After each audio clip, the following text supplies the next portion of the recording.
Merhaba arkadaşlar, kanalıma hoş geldiniz. Bugün çok güzel bir modelle yine birlikteyiz. Bebek yeleği modelimiz.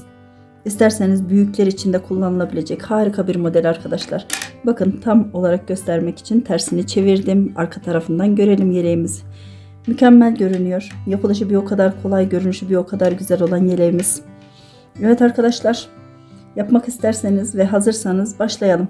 Ama ilk önce kanalıma abone olur, videolarımı beğenirseniz beni çok mutlu edersiniz. Rengimiz de harika arkadaşlar, bakın. İsterseniz erkek, isterseniz kız bebeğe uygulayabileceğiniz çok güzel bir modelimiz. Hemen başlayalım arkadaşlar. Evet arkadaşlar, ipimi hazırladım, ilmeklerimi attım şişimin üzerine, hemen başlayacağım. Her zaman olduğu gibi kenardaki ilk ilmeğimizi boşalıyoruz. Hemen yanından 2 tane haroşa örüyoruz. Haroşa örerken ipimiz sürekli karşıda olur arkadaşlar, bunu biliyorsunuz. Şimdi yine 5 tane modelimizi yapmak için düz ilmek yapıyoruz. Hemen önünden 5 taneyi bitirdikten sonraki sayalım. Evet, 5 tane. 4 tane ters yapmamız gerekiyor. Bu modelin ilk kurulumu olduğu için burada bu 4 taneyi ters olarak kullanmamız gerekiyor. Daha sonrasında haroşa yapacağız arkadaşlar. Buradaki ilmeklerimizin sayısı karışmasın diye öyle yapıyoruz. Şimdi yine 5 tane düz örüyoruz. 4 ve 5. Yine 4 tane ters.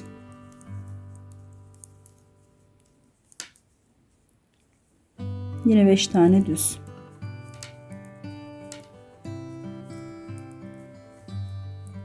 Evet. Şimdi kenarda kalan 3 tane ilmeğimizi de aynı şekilde ters öreceğiz. İlk sıramızı yaptık arkadaşlar. Modelimizin arka yüzüne geldiğimizde sadece tersi ters, düzü düz olacak şekilde öreceğiz arkadaşlar. Kenardaki ilk 3 ilmeğimizi ipimiz karşıda olacak şekilde düz örüyoruz. 5 tane tersimiz var. Modelin arka yüzünden, ön yüzünden düz olarak bildiğimiz ilmeklerimizi arka yüzünden ters olarak yapacağız. Şimdi 4 tane düzümüz var. Artık bunları haroşaya çeviriyoruz. 4 tane düzü ördükten sonra 5 tane tersimiz var. Burası modelimizin arka yüzü arkadaşlar. Yanlışlık olmasın. Tersi ters, düzü düz örmeye devam edeceğiz sıramızı çıkıncaya kadar. 5 tane tersimiz, kenarda kalan 3 tane haroşamız var. Evet, modelin arka yüzü. Hemen ön yüzüne gelelim. Ön yüzünden artık terslerimizi haroşa yapma zamanı geldi. Kenardaki ilk ilmeğimi boş aldım. Diğer 2 ilmeğimi düz örüyorum. Şimdi burada 4 tane düz ilmeğimiz var. Bakın, 5 tane düz ilmeğimiz var. 5 tane düz ilmeği gördüğümüz zaman hemen yine düz örmeye devam edeceğiz. Yani modelin ön yüzünden artık hepsini düz öreceğiz. Çünkü bu tersler haroşaya dönecek. Haroşa örerken de ipimiz karşıda oluyor arkadaşlar. Kendi modeli olan ilmeklerimiz de düz olduğu için ipimiz ön yüzünden sürekli karşıda olacak. Bütün ilmeklerimizi düz örmemiz gerekiyor. Son ilmeklerim.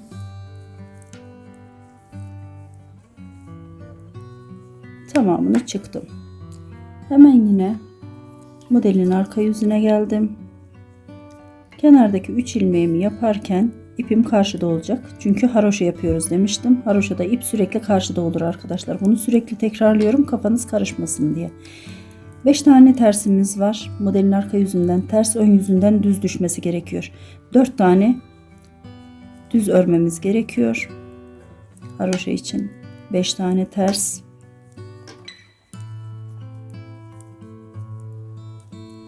4 tane düz.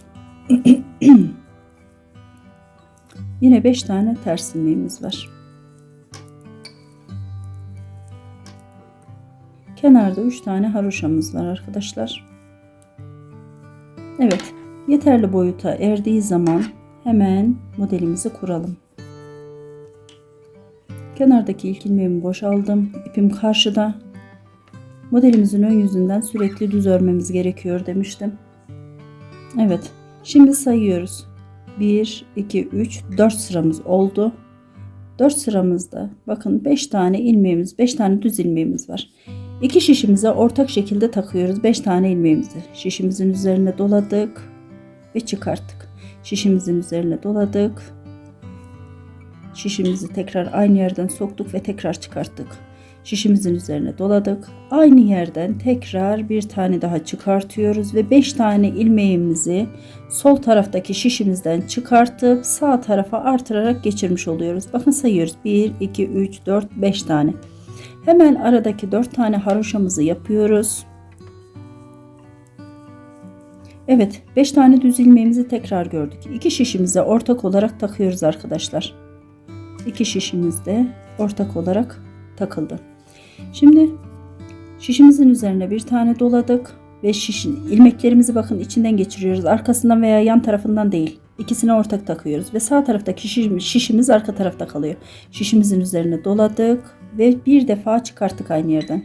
Şişimizin üzerine doladık ve aynı yere tekrar sokup oradan bir ilmek daha çıkarttık. Şişimizin üzerine doladık. Aynı yerden bir tane daha çıkartıyoruz. Ve böylelikle 5 tane ilmeğimiz, aşağıda 5 tane ilmeğimiz var.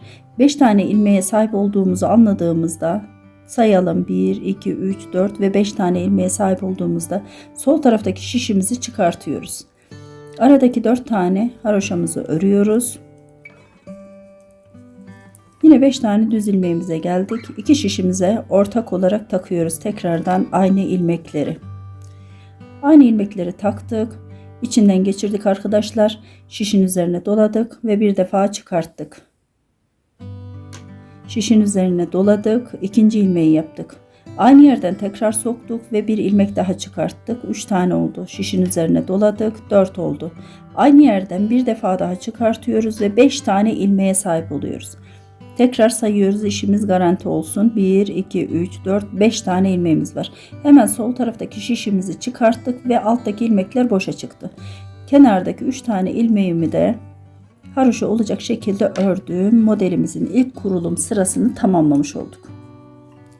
Hemen arka yüzündeyiz. Arka yüzünde sadece tersi ters, düzü düz öreceğiz arkadaşlar. Ama şöyle bir şey var ki aradaki ilmeklerimiz haroşa olduğu için burada haroşayı kesinlikle karıştırmamamız gerekiyor. Burada 5 tane ilmeğimiz var. 5 tane ilmeği yaparken ipimiz kendi önümüze gelecek ve ters yapacağız.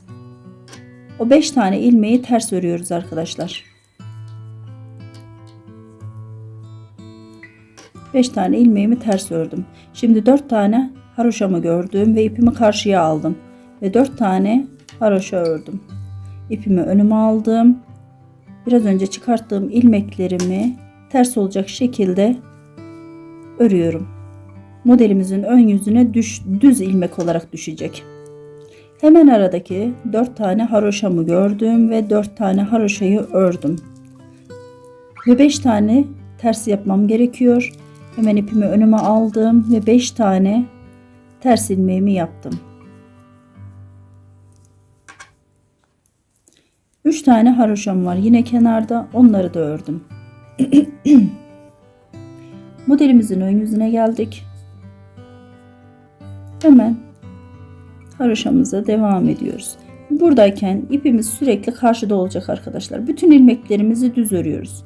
Çünkü aradaki ters görünümdekiler haroşa. Haroşada dediğim gibi her zaman ip karşı yönde olur. Zaten 5 tane düz ilmeğimiz var. O yüzden de ipimizin yönünü kesinlikle değiştirmiyoruz. Modelin ön yüzünden ipimiz sürekli karşıda öreceğiz. Başka hiçbir işlem yapmadan bütün sıramızı düz olarak örüyoruz arkadaşlar. Sadece modelin arka yüzünden tersleri ters, haroşaları da yine dediğim gibi ip karşıda olacak şekilde öreceğiz.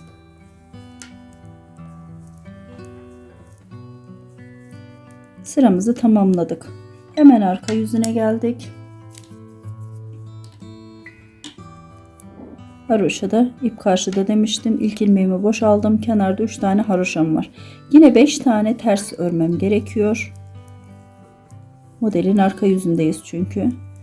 Burada kafanız karışmasın, terslerle haroşaları karıştırmayalım arkadaşlar. Veya olmazsa her defasında 5 tane tersi sayalım. Çünkü 4 tane arada haroşamız var.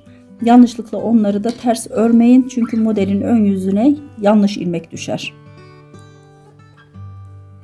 Evet, 3 tane, 4.'yü de ördüm.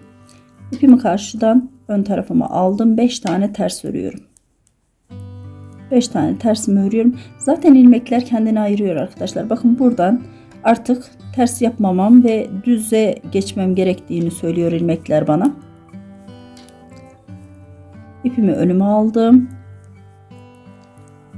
Yine ters ilmeklerimi örüyorum. Kenarda 3 tane haroşam var. Onları örmeye devam ediyorum. Bu şekilde modelin arka yüzü. Hemen ön yüzüne geçelim ve görün modelimizi. Bakın yarım model olmasına rağmen modelimiz kendini göstermeye başladı. Modelimizi tamamlayalım arkadaşlar. Bu şekilde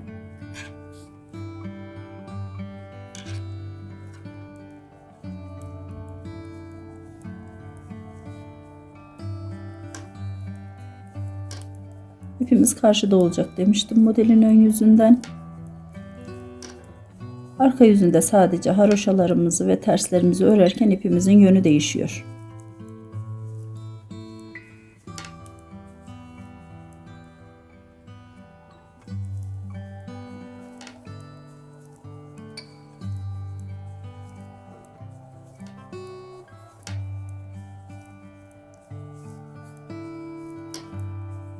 Tamamladık ön sıramızı. Evet. Hemen arka yüzüne geçelim.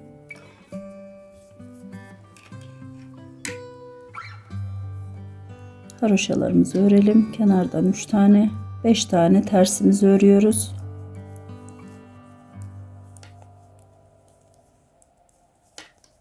Arada 4 tane haroşamız var. 5 tane ters.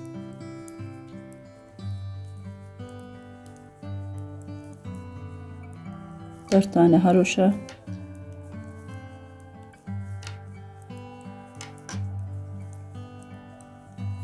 Hiç zorluğu yok arkadaşlar modelimizin.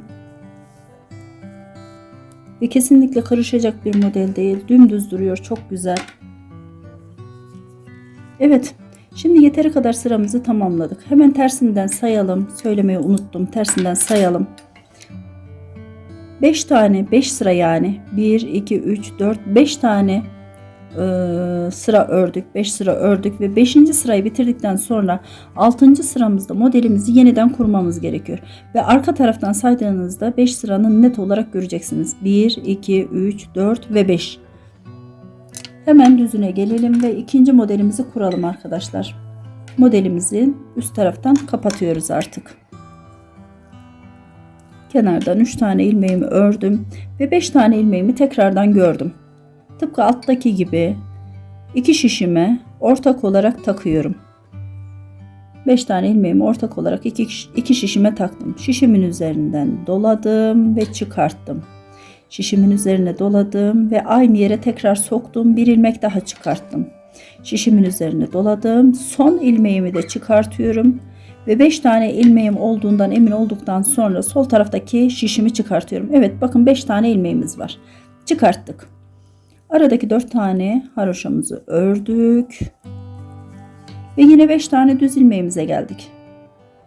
İkisine ortak olarak takıyoruz demiştim. Taktık.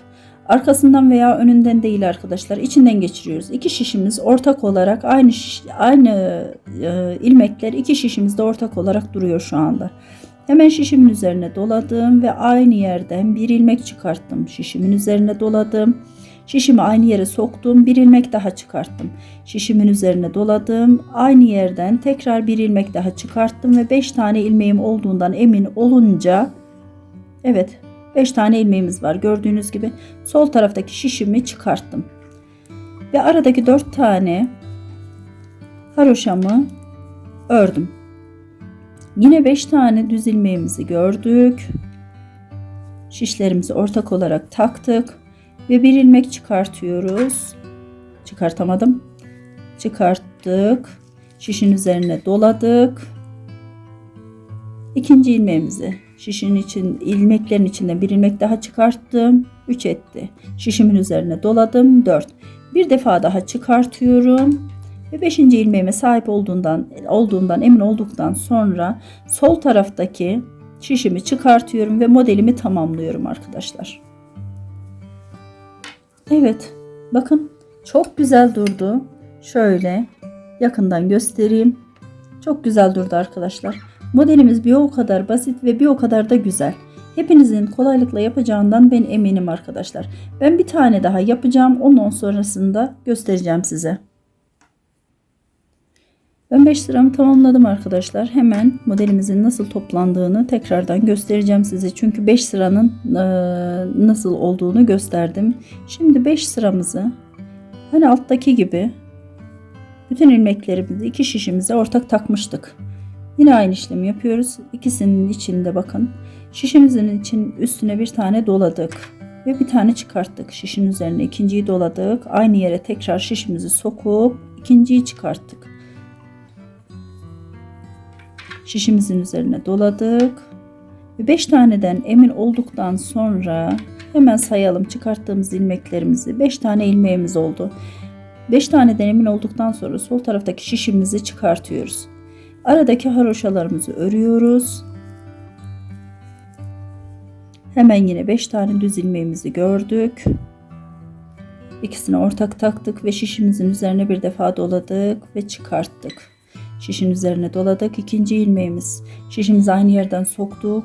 Doladık ve çıkarttık. Üçüncü ilmeğimiz. Şişin üzerine doladık. Dördüncü ilmeğimiz. Şişimizi aynı yere soktuk ve sonuncu ilmeğimizi de çıkartıyoruz. Bakın 5 tane ilmeğimiz var şu anda. Hemen sol taraftaki şişimizi çıkarttık ve bitti. Aradaki haroşalarımızı örüyoruz. Yine 5 tane düz ilmeğimizi gördük. Aynı şekilde genişleterek sokalım arkadaşlar. İçinden ip çıkartmak da daha kolay olur. Genişleterek soktuğumuz zaman şişlerimizi. Evet 5 tane ilmeğimiz var. Şişin üzerine doladık ve çıkarttık. Şişin üzerine doladık ve aynı yere tekrar soktuk. Üçüncü ilmeğimizi çıkarttık. Şişin üzerine doladık. Şişimizi aynı yere sokup 5. ilmeğimizi de çıkarttık. Ve 5 tane olduğundan emin olunca hemen çıkartıyoruz şişimizi ve geride kalan haroşalarımızı örüyoruz. Şimdi arkadan bir sıra örelim ve modelimizin tamamlanmış halini görelim arkadaşlar. Kenarda 3 tane haroşamız var. İlk ilmeğimizi boşalıyoruz her zamanki gibi. 2 tane haroşamızı da örüyoruz ve 5 tane çıkarttığımız ilmeklerimizi de ters olacak şekilde örelim arkadaşlar. Arada 4 tane haroşamız var. 5 tane tersimiz var. İlmeklerimizi esneterek örüyoruz ki o çıkarttığımız ilmeklerimizi ön tarafından çok daha güzel görünüyor çünkü. Esneterek çıkarttığımız zaman. Evet, son ilmeklerim. 3 tane haroşa ilmeğimi de ördükten sonra modelimize son defa bakalım arkadaşlar. Ki gerçekten çok güzel durdu. Bakın. Evet. Böyle bu şekilde modelimiz. Büyük modelime tekrar bakalım arkadaşlar. Onu tekrardan göstermek istiyorum. Mükemmel duruyor zaten dediğim gibi. Ben bebek yeleği yapıyorum şu anda. Örülüşü çok kolay. Çok güzel. Evet. Gerçekten çok güzel arkadaşlar. Bakın ipime de çok güzel gitti model olarak. Erkek bebek için başladım ben bunu. Şu anda modelin arkasındayım. Arka tarafını gösteriyorum size. Robasını gösteriyorum bakın. Şöyle. Kenarlarının artırımına uysun diye altına bu modeli seçtim. Ve hiç de pişman olmadım. Gerçekten çok güzel durdu. Böyle ön tarafından. Çok güzel durdu arkadaşlar. Yapmak isteyen arkadaşlara kolay gelsin. Evet. Bugünlük bu kadar arkadaşlar. Başka bir modelde yeniden buluşmak üzere. Kendinize iyi bakın. Hoşça kalın. Kanalıma abone olmayı unutmayın arkadaşlar. Hepinize sevgiler.